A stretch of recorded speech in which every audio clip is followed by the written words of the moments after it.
안녕하세요. 식스테르치 김종규라고 합니다.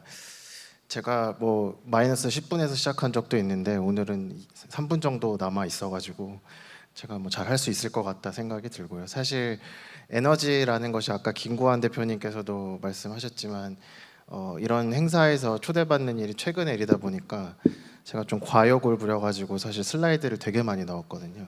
근데 마침 시간도 부족하니까 제가 사실 발표하기 전에 숨 안 쉬고 15분 동안 말하기를 연습하고 왔거든요. 근데 그거를 좀 내려놓고 여러 가지를 좀 스킵하면서 시간에 맞춰서 끝내보도록 하겠습니다. 제가 발표 자료는 혹시 필요하시면 이 이메일 쪽으로 문의 주시면 보내드리도록 하겠습니다.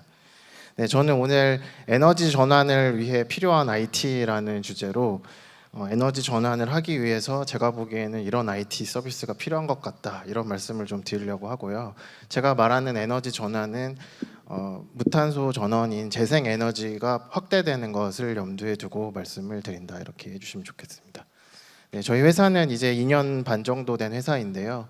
올해 1월에 CES에서 지속 가능성 및 스마트 에너지 분야에서 에너지 관리 시스템으로 혁신상을 받은 바가 있고, 그리고 공공 데이터 활용 우수 기업으로 대통령상, 국무총리상 이런 다양한 수상 이력이 있습니다. 네, 오늘 저는 크게 세 가지 말씀을 드리려고 했습니다. 첫 번째는 재생에너지 확산, 두 번째는 재생에너지 관리, 세 번째는 재생에너지 거래. 이렇게 세 가지 영역에서 어떤 IT를 활용한 혁신적인 것들이 필요한지를 약간 모호하게 추상적으로 말씀을 드리고 그렇게 하려고 했는데요. 뭐 제가 답을 드리기보다는 함께 고민을 해보는 게 필요하다 생각을 해서 그렇게 좀 구성을 했습니다. 그리고 마지막으로 에너지 산업에 대해서 제가 어떻게 생각하고 있는지를 좀 말씀드리고, 또 위에 네 가지와 연관지어서 저희 회사가 무엇을 하고 있는지를 빨리 말씀드리고 끝내겠습니다. 네, 에너지 전환이 왜 필요한가? 기후 위기라는 거 이제는 더 이상 논쟁 대상이 아닌데요. 기후 위기 대응을 잘 하려면 온실가스를 감축시켜야 하겠죠. 근데 온실가스 대부분은 에너지 분야에서 나옵니다. 다른 말로 하면은 에너지 분야를 바꾸지 않으면은 온실가스 감축에 실패할 것이고요. 여기서 실패하면은 저희는 기후 위기를 극복할 수가 없습니다. 근데 한국 같은 경우는 재생에너지 발전 비중이 좀 낮습니다. OECD 평균에 한참 못 미치고 일본보다 못 미치는 것을 넘어서 사실은 중국보다도 발전 비중이 낮습니다. 그렇기 때문에 재생에너지는 매우 빨리 많이 늘려야 된다 생각하고 있고요. 그리고 최근에 아리백 등으로 대두되는 이런 글로벌 수출 기업들의 그 수출 장벽 이슈와도 연관이 되기 때문에 재생에너지는 매우 빨리 확대를 시켜야 할 것입니다. 지금 우리나라에 있는 모든 재생에너지 발전 자원을 다 모아도 아리백을 선언한 재생에너지로의 전환을 선언한 삼성전자 하나를 재생에너지 100%로 전환시킬 수가 없을 정도로 부족합니다. 네, 한편으로 재생에너지 가격이 매우 빨리 떨어지고 있다 이런 기사를 많이 보셨을 겁니다. 여기 보시면은 녹색 박스가 화석연료 발전의 가격 범위인데요. 2019년 자료임에도 불구하고 태양광, 풍력 등이 매우 저렴하다 이걸 알 수 있는데, 최근에는 이 박스 바닥으로 내려갔다고 보시는 게 맞을 거고, 요즘엔 특히 한국에서도 유가 상승 등의 영향으로 태양광 발전 비용이 더 싸졌습니다. 근데 한편으로 비싸다는 얘기도 많이 들어보셨을 텐데, 이게 왜 비싼지를 좀 따져보면은 비용 구조를 좀 분석을 해보면 되는데, 초기 투자 비용 그 중에서도 예를 들면 인허가 비용 같은 것들이 한국의 경우에는 여러 나라들과 비교했을 때도 굉장히 좀 많이 든다 이런 연구 결과들이 있습니다. 뭐 중국은 물론이고요, 독일보다도 더 복잡한 과정, 더 긴 기간을 거쳐서 재생에너지 프로젝트가 진행이 되고 있습니다. 또 한 가지 특징으로는 재생에너지 발전소가 한국의 경우에 좀 작다는 것입니다. 1메가와트 이하의 중소형 발전소 비중이 80%, 이게 한국의 현실인데, 이게 왜 문제가 되냐? 소규모 프로젝트랑 대규모 프로젝트의 비용 구조 차이를 보면 알 수가 있습니다. 대규모 프로젝트의 경우에는 태양광 패널이나 인버터 같은 하드웨어 비중이 되게 높습니다. 그런데 소규모 프로젝트 같은 경우는 그런 하드웨어 비용은 한 절반 정도에 불과하고, 인허가 비용이라던가 고객 획득 비용이라던가 이런 비하드웨어 비용의 비중이 굉장히 높기 때문에 앞으로 누군가가 혁명적인 그런 진보를 이뤄내서 태양광 패널 가격이 엄청 싸지고 인버터 가격이 엄청 싸져도 한국에서는 여전히 비쌀 수밖에 없다. 그 이유는 비하드웨어 비용이 50% 이상을 차지하는 중소규모 프로젝트가 많기 때문이다. 예, 그래서 저는 이 비하드웨어 비용을 낮출 수 있는 영역에서 IT가 뭔가 활약을 할 수 있다 이렇게 생각합니다. 서류 작업, 행정 작업을 자동화 시킨다거나 아니면은 수요자랑 공급자들이 온라인에서 서로 저렴한 비용으로 만날 수 있는 서비스를 만든다던가 다른 산업군에서 펼쳐졌던 이런 IT에 기반한 그런 혁신적인 시도들이 에너지 분야에서도 지금 필요하고요. 그거를 했을 때 재생에너지가 한국에서 굉장히 빨리 많이 보급될 수 있을 것입니다. 두 번째로 관리 얘기를 드리려고 하는데요. 이런 기사 보셨는지 모르겠는데 제주도에서 재생에너지 발전소를 강제로 끈다 이런 기사들이 있거든요. 근데 이거 보면 좀 이상하지 않으십니까? 왜냐하면 재생에너지 발전소는 한번 건설하고 나면은 온실가스 배출도 없고 연료비도 따로 들지 않지 않습니까? 근데 이거를 무조건 많이 쓰는 게 좋을 것 같은데 끄는 일들도 생기거든요. 근데 이런 일이 발생하는 이유는 아까 패널분들께서 밸런싱 얘기를 많이 하셨는데 그것과 관련이 있습니다. 우리 전력망은 에너지 공급이랑 수요를 비슷하게 만드는 게 매우 중요하고요. 그런 상태에 있을 때 균형 상태에 있다 이렇게 표현을 합니다. 그래서 많아도 문제가 생기고 적어도 문제가 생기고 이게 블랙아웃 같은 국가적인 재난 사태로도 이어질 수 있기 때문에 매우 중요한 이슈라고 말씀드릴 수가 있겠습니다. 그런데 재생에너지가 늘어나면서 새로운 도전들이 같이 따라오게 됩니다. 일단 재생에너지 발전은 날씨나 계절에 따라서 발전량이 달라지기 때문에 에너지 공급이랑 수요 사이의 균형을 맞추는 문제가 당연히 복잡하고 어려워지게 되고요. 그리고 또 재생에너지 발전소는 기존의 석탄화력이나 원자력과 비교했을 때 소규모 분산 전원이라는 특징이 있습니다. 옛날에는 큰 발전소 몇 개를 잘 관리하는 기술이 필요했는데 앞으로는 작은 발전소를 많이 관리할 수 있는 기술들이 필요합니다.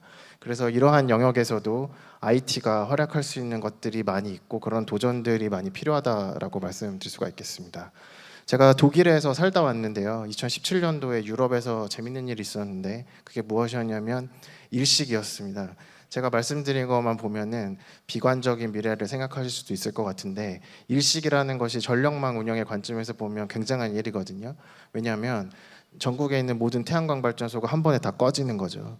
근데 한 번에 다 꺼지는 것도 힘든데 다시 한 번에 켜지는 거죠. 정말 우리가 생각할 수 있는 가장 큰 스트레스 테스트인데 이것만 보면은 유럽 전역에 정전이 발생했겠구나 생각하겠지만 그런 일은 발생하지 않았습니다. 어떤 일이 발생했는지 무슨 일을 했는지는 유럽연합에서 발간한 이런 보고서가 있는데 관심 있으신 분은 아마 참여를 해보실 수도 있고 안 좋은 소식은 2035년 9월 1일에 한국에서도 일식이 발생합니다. 이날 태양광 발전소가 아마 한 번에 다 꺼지고 다시 켜지는 일이 생길 텐데요. 그 전에 우리가 뭔가를 해야 된다라고 말씀을 드릴 수가 있겠습니다. 네, 그래서 이런 일들을 해결하는 데 있어서 가상 발전소라는 것도 등장하는데 가상 발전소는 소규모 분산 전원을 IT 기술로 연결해서 관리하는 그런 서비스입니다. 소규모 분산 전원의 예로는 재생에너지 발전도 있고 전기차나 배터리 시스템 같은 것들도 있습니다.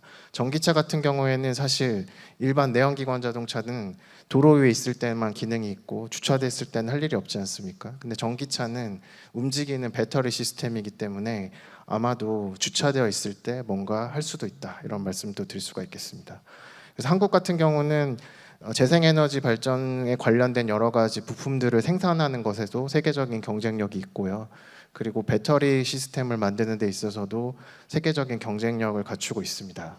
그리고 전기차도 잘 만드는 그런 국가이기도 합니다. 그래서 저는 이 에너지 전환이 국가적으로도 큰 산업 기회가 있다고 생각하고요. 앨런 머스크 씨도 동의한다. 저는 이렇게 이해를 하고 있습니다. 네, 마지막 거래에 대한 얘기 드리겠습니다. 재생에너지를 거래하는 것, 사실 전기는 빛의 속도로 움직이고 무색 무취하기 때문에 우리가 일반 상용품 거래하듯이 거래를 할 수가 없습니다. 그래서 다양한 거래 방식들이 나와 있는데요. 요거를 디테일하게 원래 설명도 하고 싶었지만 좀 빠르게 넘어가겠습니다. 제가 여기서 말씀드리고 싶은 거는 여러 가지 거래 방식이 있는데 기업들마다 선호하는 것이 다르다는 것입니다. 그래서 이 여러 가지 방식들이 다 현실적으로 가능하게끔 제도와 서비스가 등장해야 에너지 전환을 하는 데 있어서 불필요한 비용 낭비를 낮출 수가 있습니다. 그리고 흔히들 생각하시기에 에너지 많이 쓰는 삼성전자나 현대 같은 회사가 재생에너지의 주된 수요처일 거다라고 생각하시지만 꼭 그렇지도 않습니다. 오히려 에너지를 적게 쓰는 회사들, 회사들, 그리고 소비자랑 대면하는 일이 많은 회사들, 예를 들면 화장품 회사, 이런 회사들이 재생에너지 도입을 더 빨리 많이 한다는 연구 결과도 있습니다. 그래서 우리가 이런 것들을 볼 때에 재생에너지의 수요처를 좀 더 확장돼서 생각할 필요가 있다고 생각하고요. 특히 지금까지 제조 대기업 위주로 얘기가 나왔는데, 저는 스타트업이나 IT 기업들, 소비재 기업들, 화장품 회사들, 이런 곳이 오히려 더 적극적으로 여러 가지 브랜드 이미지 강화 측면에서도 실천할 수 있다고 보고 있습니다. 예, 그런 결과들이 여기 있고, 카카오도 작년에 재생에너지 전환을 하였는데, 저희와 같이 하였는데요. 이런 IT 기업들이 앞으로 재생에너지를 선택하는 일들이 저는 많아질 거다, 이렇게 생각하고 있습니다. 예, 저희가 직접 재생에너지를 도입하는 걸 한번 해보고 깨달은 바가 많아가지고, 이건 정말 모두에게 알려주고 싶다. 그래가지고 2022년도에 이런 설명회도 했는데, 당시 코로나가 매우 극심했는데도 온라인 오프라인으로 400분 정도나 오셨거든요. 한때 온오프 믹스 1위 올라가 있던 그런 행사이기도 했는데요. 앞으로 이런 일들이 모든 기업들에게 가능해지도록 다양한 서비스가 등장해야 되고, 그 과정에서 재생에너지를 거래하는 데 있는 어떤 허들들, 그리고 거래 비용을 야기하는 여러 가지 구조들, 이런 것들을 IT 기술을 활용을 해가지고 거래 비용을 영에 수렴시킬 수 있는 다양한 아이디어 서비스가 지금 막 등장해야 된다, 저는 그렇게 생각하고 있습니다. 네, 에너지 산업에 대한 얘기를 하자면, 에너지 산업은 되게 지루해한 느낌이 있습니다. 실제로 이 보스턴 컨설팅 그룹 조사 결과를 보더라도 IT 기술의 도입에 관해서 보면은 제일 잘 되고 있는 데가 미디어, 제일 안 되고 있는 데가 에너지, 이렇게 돼 있거든요. 미디어라고 하면 잘 와닿지 않으시겠지만 넷플릭스 한번 생각해 보시면, 예전에 비디오 가게에서 우리가 비디오 빌려봤던, 뭐 제 나이가 노출될 수 있지만 뭐 그런 일들이 있었는데, 지금은 컨텐츠의 생산하고 소비하는 거, 유통하는 것들이 다 IT 기술 기반으로 혁명적으로 바뀌었습니다. 근데 에너지는 어떠한가? 저희 아버지 세대와 저희가 똑같죠. 어떻게 좀 심하게 말하면 할아버지 세대랑도 똑같은 것이죠. 그래서 많은 혁신이 필요하다, 산업적으로 그렇게 말씀을 드릴 수가 있고요. 이 과정에서 저는 IT 산업의 부흥을 이끌었던 여러 가지 법칙 중에서 두 가지만 말씀드리려고 합니다. 하나는 메칼프의 법칙이라고 해서 네트워크의 가치는 참여자 수의 제곱에 비례한다. 두 번째는 리누스의 법칙, 오픈소스 프로젝트가 성공하는 이유인데요. 보는 눈이 많으면 모든 결함을 찾을 수 있다. 저는 이러한 그 성공 방식, 성공 법칙을 에너지 시장에도 이제는 빨리 도입해야 된다라고 생각하고 있습니다. 많은 사람들이, 많은 발전소들이 참여해서 전력망의 가치를 올려야 그 안에서 굉장히 많은 혁신이 시도될 수 있고요. 그리고 이거를 안정적으로 관리하는 데 있어서 하나의 빅브라더가 모든 것을 보면서 관리하는 시스템이 아니라 많은 눈들이 이거를 관찰하고 조금씩 기여할 수 있는 방식으로 만들어야 안정적인 그런 구조가 생길 것입니다. 저는 복잡한 것을 만드는데 두 가지 방식이 있다고 생각합니다. 하나는 성당처럼 만드는 것이고요, 하나는 시장처럼 만드는 것입니다. 저는 현재의 에너지 시장 구조는 좀 성당 모델에 가깝다고 생각하는데, 앞으로는 에너지 산업 외에 예를 들면 전기차 회사라던가 통신사라던가 아니면 심지어 여러 IT 회사들까지 포함해서 다양한 주체들이 참여할 수 있는, 정보가 공유되고 조금씩 기여하면서 분산 전원이 확대된 세상에서 안정적인 전력 구조를 만드는데 모두가 동참할 수 있는 이런 시장 모델을 도입하는 것을 산업 전체적인 측면에서는 아주 진지하게 고려를 하고 가야 된다, 이렇게 믿고 있습니다. 네, 그래서 저희 회사 소개를 마지막으로 드리면, 저희는 분산 전원이라고 할 수 있는 재생에너지 발전소, 전기차, 그리고 스마트 가전, IT 여러 가지 것들을 관리하고 계시는 다양한 회사들과 협업을 하고 있고요. 또 이런 것들을 모아서 여러 가지 사업 아이디어를 갖고 계신 공급자, 수요자, 그리고 복합적인 여러 활동을 하고 계신 회사들과도 거래를 하고 있습니다. 저희가 처음으로 만든 햇빛바람 지도는 재생에너지 확산을 위해서 비하드웨어 비용을 낮추고자 하는 노력으로 만들었습니다. 이 서비스의 에너지 산업의 이해관계자들을 모으고 있고, 이 과정에서 여러 가지 비용을 낮출 수 있는 아이디어들이 계속 추가될 거라고 믿고 있고요. 오른쪽에 있는 로고들이 현재 이 서비스에 가입되어 분들의 소속이신데 계속해서 늘어나고 있고, 이것을 바탕으로 에너지 확산, 재생에너지 확산에 기여하는 일을 해보려고 합니다. 관리 측면에서는 저희가 올해 1월에 CES에서 혁신상을 받은 에너지 스크럼이라는 분산전원 관리 소프트웨어를 만들고 있습니다. 재생에너지, 전기차, 그리고 전기차 충전기, 그리고 연료전지, 이런 분산 전원들을 하나의 통합된 인터페이스로 관리할 수 있는 이런 서비스를 하고 있고, 이거를 계속 발전시켜 나갈 예정입니다. 그리고 마지막으로 거래 측면에서는 거래 비용을 0으로 낮출 수 있는 재생에너지 월 구독 상품 월간 햇빛바람을 만들고 있습니다. 현재 카카오와 현대차그룹을 포함한 대기업 그리고 10개 이상의 소셜 벤처를 대상으로 베타 테스트를 하고 있는데요. 저희가 이것을 빨리 만들어서 작은 회사들, 큰 회사들 그리고 심지어 개인들까지도 재생에너지를 선택적으로 쓸 수 있는 세상을 빨리 만들어 보려고 합니다. 감사합니다.